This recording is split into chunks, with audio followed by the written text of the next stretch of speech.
Right now at noon, all eyes on a nuclear power plant in Ukraine after Russian forces attacked it last night. The reaction from international leaders, plus signs of hope in the fight against COVID-19, but we aren't out of the pandemic just yet.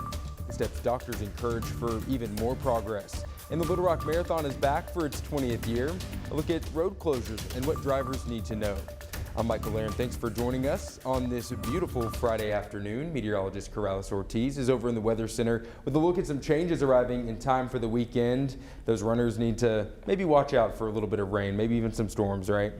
Yeah, I want to say the last half of the weekend has a better chance, but for now, the rain chances for our Saturday are a little bit on the lower end. But before we get to what changes are coming our way this weekend, let's focus on today. We've had a nice stretch of weather all week long.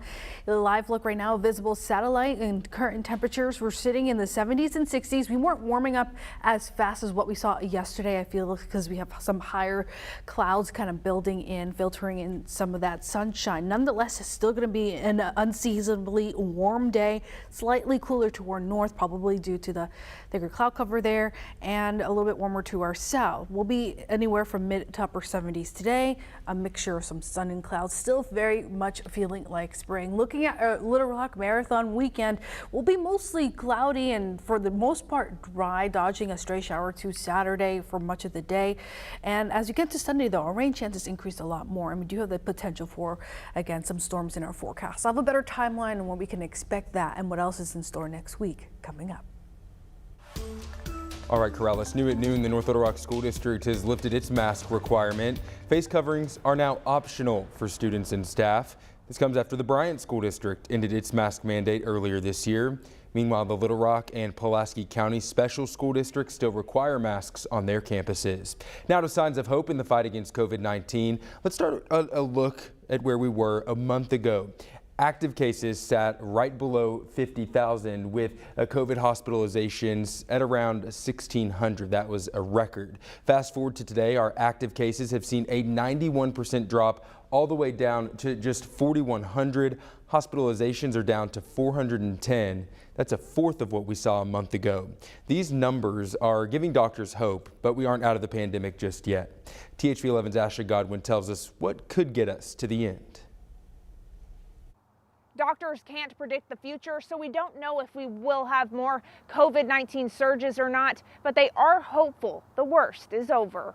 It's been a long time since there's been a lot of cause for being optimistic. Just a month ago, UAMS had 100 COVID patients, the most they had seen since the pandemic began.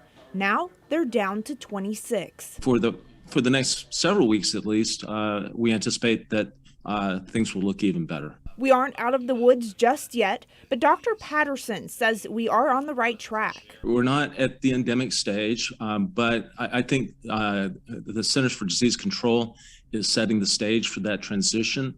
We are pleased that we are on the downhill side of this very large peak. While the Omicron surge is ending, its subvariant BA.2 is just beginning. The good news, since its arrival in January, there have only been 8 cases reported. We are not seeing an effect from the BA.2 Omicron variant.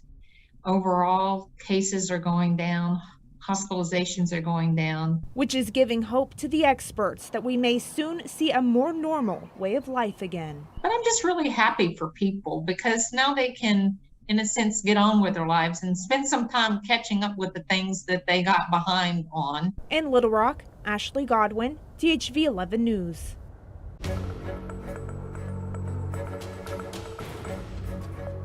Now to Ukraine, where a firefight overnight led to a fire near Europe's largest nuclear power plant. The fire is now out and Russian forces are in control. As Natalie Brand reports, there's been swift international condemnation for attacking the plant in the first place. The International Atomic Energy Agency is closely monitoring a nuclear power plant in Ukraine after Russian forces attacked the facility. A shell slammed into a nearby building, sparking a fire. We, of course, are fortunate that there was no release of radiation and that the integrity of the reactors in themselves was not compromised. The U.S. Embassy in Kyiv called it a war crime, saying Putin's shelling of Europe's largest nuclear plant takes his reign of terror one step further. The Russians have not been very discriminate in the way they're going about this military campaign. They aren't known for accuracy and for precision, and certainly this is an example of just how dangerous this can get. The Russians also released video showing they've taken control of Kherson, the first major city to be seized. We have numerous cases, unfortunately, when Russian soldiers rape women in the Ukrainian cities. The Pentagon says Russian forces may now be in a position to encircle an even bigger target, the critical port city of Odessa. President Biden is meeting with Finland's president at the White House this afternoon. Finland normally stays neutral and is not a member of NATO, but it's among neighboring countries growing increasingly concerned. Wars like this just don't stay within boundaries, within borders. It's going to bleed over. Secretary of State Antony Blinken is in Brussels for meetings with NATO allies. Ours is a defensive alliance. We seek no conflict. But if conflict comes to us, we're ready for it. And we will defend every inch of NATO territory. Russia and Ukraine are expected to meet again on Monday for another round of talks. Natalie Brandt, CBS News, the White House. The Secretary General warned today that he foresees the war in Ukraine getting worse over the coming days, with more death and destruction as Russian forces expand their attack and bring in heavier weaponry. As Arkansas looks for ways to support Ukraine, the state is finding ways to cut economic ties with Russia. The Alcoholic Beverage Control, or ABC, says there are only 4 Russian-based or Russian-manufactured alcoholic brands available in Arkansas. While they are not among the most popular drinks, they'll soon be going away. ABC met with its 40 liquor distributors statewide, asking them to stop importing the spirits. A spokesperson tells us they could have banned the drinks completely. That could have caused waste. They would have to get rid of that, and just the cost would be on the wholesaler or the retailer. So it's going to remain that way until something changes. And right now, so at least today moving forward, we won't see any Russian vodka sold in Arkansas. ABC says the pause on Russian purchases will stay in effect as long as needed. Speaking of impacts from this war in Ukraine, gas prices are hitting highs we haven't seen in years.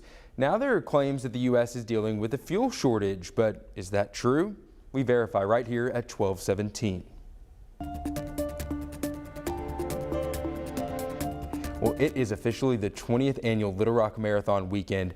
Thousands of people, probably some of you, are expected to race this weekend, or maybe you'll be racing around road closures because of the marathon. So let's take a look at what you need to know. First here, closures started this morning. La Hart Boulevard is closed in both directions from State Street to President Clinton Avenue. It will reopen on Sunday night. More roads, they'll close tomorrow. On Saturday morning, racers will run in either the 5K or the 10K. So here are some of the biggest impacts. The southbound side of the Broadway Bridge, along with several downtown streets, will be closed starting at 6 tomorrow morning. That's to keep racers contained and safe. Things should be back to normal by 2 tomorrow afternoon. Now let's talk about Sunday. Closures start as early as 4 a.m. and stretch from the start line downtown all the way to the Heights. Some of the major roads impacted include Cantrell out to Riverfront Drive, Markham Street out to Kavanaugh, and Kavanaugh Boulevard itself. In downtown, dozens of streets are closed, plus the Broadway Bridge, and several streets in the Argenta district in North Little Rock will be impacted. All of that just on Sunday. Those closures will be rolling, so they'll last until the race course is cleared. The best advice for anyone looking to get out this weekend, leave early and be prepared to take some detours. But an even better idea, stay home or just go cheer on the runners from the sidelines. It's going to be a jam-packed weekend with more than just running. The free Health and Fitness Expo is open today and tomorrow at the State House Convention Center. There is another street closure that we need to tell you about this afternoon, and it is happening all weekend long. Broadway Street in North Little Rock will close starting tonight. That is part of the I-30 expansion project through that area. This closure won't impact the interstate. Detours will help you get around the closure, which you see right there on your screen.